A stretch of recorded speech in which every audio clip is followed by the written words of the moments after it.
Okay. Hi everyone. So I have been telling a lot of people to do pole work with their horses to help them get straighter and supple.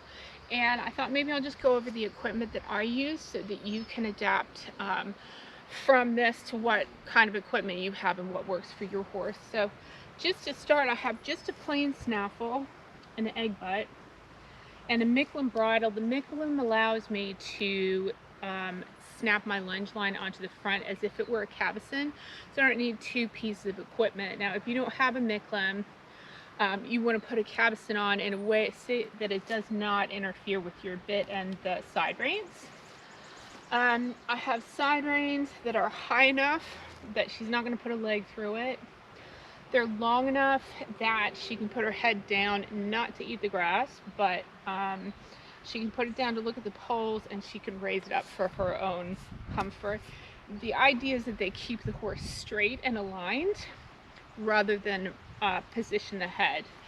And so in keeping with that, if you were to have two side reins like we have here, you would shorten the inside side rein a couple of holes to help the horse align on a circle. The horse should be match the shape of the circle from head to tail, so it's going to be on a curve.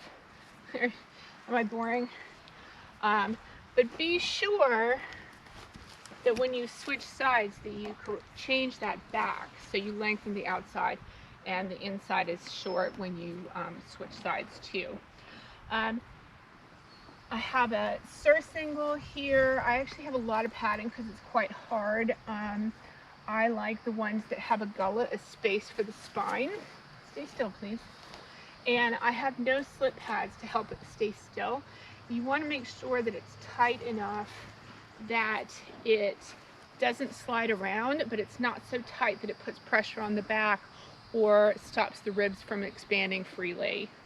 Now, some horses do really well like this, and some do better if you slide your lunge line through the bit and put it back to the girth, and that kind of acts like a inside rein to help you bend the horse a little bit.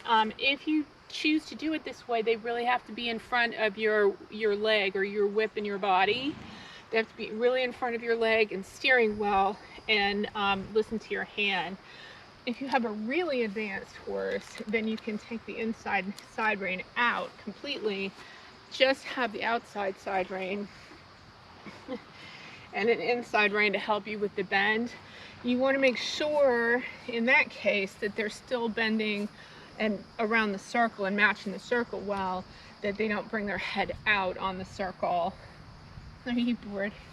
That they're not putting their head out or losing their bend on the circle because they're not in front of you enough, or they're not as advanced as they should be to do this kind of work. So that can be from being too stiff, being too green, or having too tight an outside rein.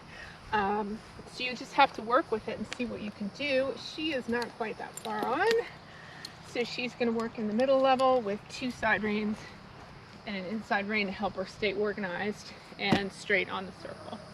So that's what I do. Adapt it to what you have and just kind of keep some of the principles in mind.